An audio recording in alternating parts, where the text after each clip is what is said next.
Hello everyone, how are you doing? This is MD Tech here for another quick tutorial. In today's tutorial, I'm going to show you guys how to resolve the Gfxui application error you're experiencing on your Windows computer. It reads that the application cannot be started. Do you want to view information about this issue? So this should hopefully be a pretty straightforward process here, guys, and without further ado, let's go ahead and jump right into it. So we're going to start off by opening up a web browser of our choice, and you want to search for Download Net Framework. One of the best results should be download.net framework. Go ahead and open that up.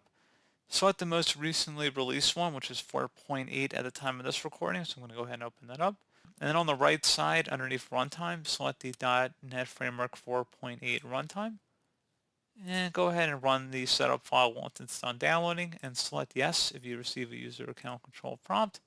And it's already been installed in our system, but in your case, it's likely it hasn't been. So just go ahead and go on with the installation. And something else you also want to do similarly to the first thing we just did, just this time type in Visual C++ download. And go ahead and search for it. And download latest supported Visual C++ redistributable downloads. I'm going to go ahead and open that up here. And I'm going to select the Times 64-bit version download. And I'm going to go ahead and run it. And if you were coming across the screen here that said uninstall, I recommend selecting uninstall and then yes. And then we're going to go ahead and actually install it. So we're going to go back and click on the download again. You could have opened up the file that was already downloaded on our system, but I'd rather just uninstall the previous download. And now we're going to agree to the license terms and conditions and then select install. Select yes if you receive a user account control prompt. Setup successful. Go ahead and close out of here. And now you want to open up the search menu, type in CMD. Best match, come back with command prompt. Right click on it and select run as administrator. If you receive a user account control prompt, select yes. And now into this elevated command line window, go ahead and type in SFC, followed by a space / scan now. Scan now should all be one word attached to that / out front. Hit enter on your keyboard to begin the system scan. This will take some time to run, so please be patient.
And once that's done, go ahead and close out of here and then restart your computer.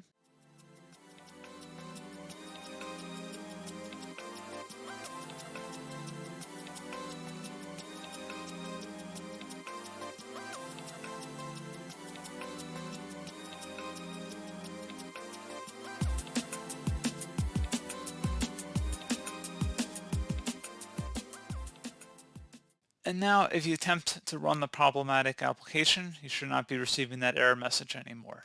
So pretty straightforward process. I do hope I was able to help you out, and I do look forward to catching you all in the next tutorial. Goodbye.